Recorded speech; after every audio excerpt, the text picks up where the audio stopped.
Hi folks, I'm Matt Selic with the 100 Mile Arts Network. Today on Art to Heart, we travel to the Pontiac to meet with photographer Glen Hartle. From his farm just outside of Bristol, he shares with us how it is that he sees the world and explores the human condition through the lens of his camera.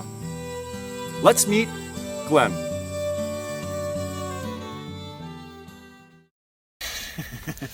Well, hey Glen. Hi, Matt. Nice to meet you. Nice to have you. Thank you for having us out here in this beautiful corner of the universe. You're welcome. Glad to have you here. Yeah, your beautiful property, your farm, now a Hascap farm too. Indeed. Just tell me a little bit about how you came to arrive in this part of the world.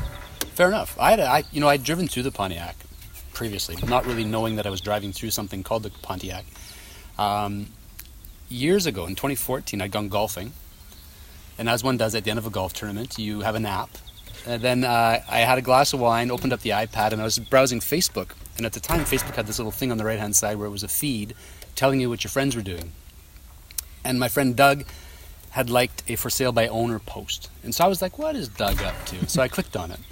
And it had this little house for sale somewhere in the Pontiac. And I scrolled through it thinking, oh, that's kind of a nice house. Oh, that's kind of a nice house. Wow, I really like this house.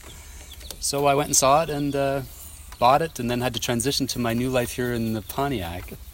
So we have Dave to thank for this. We have Dave. Thank you, Dave. Wherever you are, Dave, thank you. Okay, so when you're not working the land here and you're not, harvesting berries, which is berry season right now for you, you work as a photographer. So tell me a little bit about how did that medium find you, or how did you find that medium as a I like the way you phrase that. How did that medium find you? I like that. That's really good. I think as a young boy, I can't speak for you, but I think photography was so cool. It was so neat. So I've always been in love with the idea of photography. Always. My whole life. From the Brownie camera, the little box camera that had square photos. Remember that one? Yeah, yes.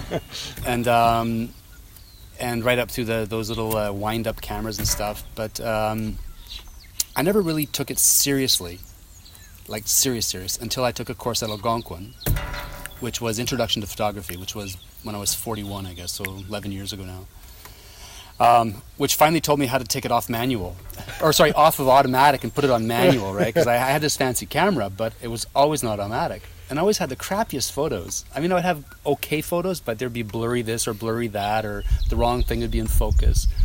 Suddenly I could take it off of auto, put it on manual, and start to be creative and have fun. So I would say the journey for where I am today started then. The journey for photography as a whole, though, started from the time I was a boy. Mm-hmm. And so what, as we all know, it's not a camera that takes a photo, it's the photographer that takes a photo. So what is it that you're looking for when you're doing, when you're exploring, the world through that medium? What is it you're trying to find, or what is it you're trying to express, or what's your process like when you're... I suspect life happens, and then I envision trying to capture that life happening. So it's not so much that I want to create art. It's more that life happens and I want to record life. I guess that's more the sequence of events. Right. So I rarely go out with the camera going, I'm going to create art.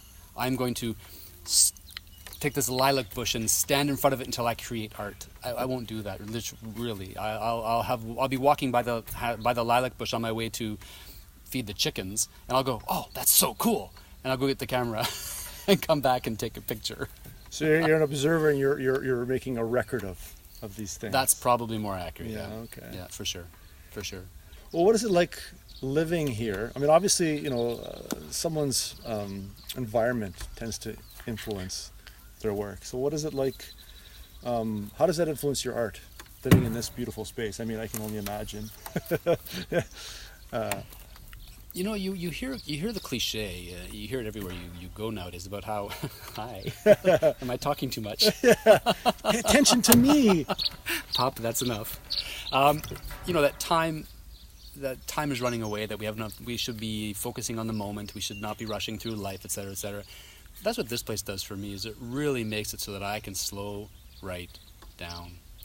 I don't work, so it's not like I have something that's taking me off the farm. Therefore, if I want to linger and watch birds on the lake for 3 or 4 hours, the only person I'm accountable to is myself. And maybe the dogs, because they might be hungry or bored. But that works as far as fueling the artistic process for me, because I think my art expresses in two ways. I express myself, what I see, the beauty in the world. I express that through photographs, through photography and videography. When I'm troubled by the world, or when I struggle with trying to understand the world, or trying to find out, what's it all about, I use words. And often, while I'm enjoying the beauty of nature, words will come. Often. You can sit for hours watching swans swimming around, and your mind isn't completely void of thought during those couple hours. You're actually processing things, right? And so a lot of my art these days combines words with image. Okay. Well, tell me about that. What does that look like? Is it like how do you share this with people? Great question. I actually have an exhibit opening on Saturday in the city, oddly. How random this is all happening at the same time. So this is Pride Month, which is essentially trying to celebrate the idea that there was a turning point in the movement accepting gays and lesbians as being normal, as it were. And as such, one of the bars in Ottawa is running an exhibit about men. And I was invited to participate. So I have 3 pieces going up, and it's 3 images of men that aren't in and of themselves iconic or super masculine or necessarily evocative. But when paired with the words, which are poems that I've written, so each one is paired with a poem, it invites you to dream. And it's very much the same kind of process I would go through out here, where I'm looking at a bird of some sort, and the words are going through my head, and when you combine the two, you relive the essence of the moment for me. What would be what's the kind of work that you'd like to explore next, or what might be your ideal project? What do you want to tackle next? Oh wow! Now there's a good question. I'm giving you tough questions. I like it. I like to be challenged. Right? Let's do 1,000 push-ups. Let's challenge. I don't really rightly have an answer, actually.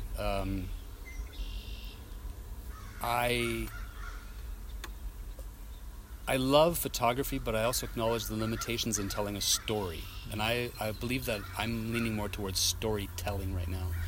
So I guess the next project, if it were something in the video realm, I would probably gravitate toward it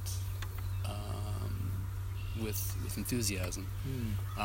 Particularly one where I was the narrator, or I was in control of the narrative. It wasn't just a wedding photographer or a wedding videographer. It's something where I was actually telling a story, something like that. And do you know what kind of stories you'd want to tell? People, us, our existence. I mean, nothing quite as grandiose as why are we here? Because I don't think that's something that I can answer. Certainly, if Socrates couldn't, I can't. Hey, man, your life is the answer. Oh wow. But something where I can express the human condition, and ideally the male human condition, because it's one that I'm more familiar with. Let's say it's unfair and unwise of me to speak of a female position in the world, but I think men, and that's part of why Bell Canada now has the Let's Talk initiative that they start every January or February there, where it is that let's dig into men's emotions. Let's dig into what it is to be a man. Let's dig into how does a man process emotions, or does he? And go from there. And I think a video that combined that, combined some element of not struggle necessarily, but rising up to a challenge. I would really love to do something like that. Cool. Yeah. Well, thank you so much for having us here today and chatting with us. It's a real pleasure. You're welcome. Thank you for coming. Yeah, so we'll help get the word of Glen Hartle out there into the world. And anybody's interested in the beautiful work you're doing. Thank you.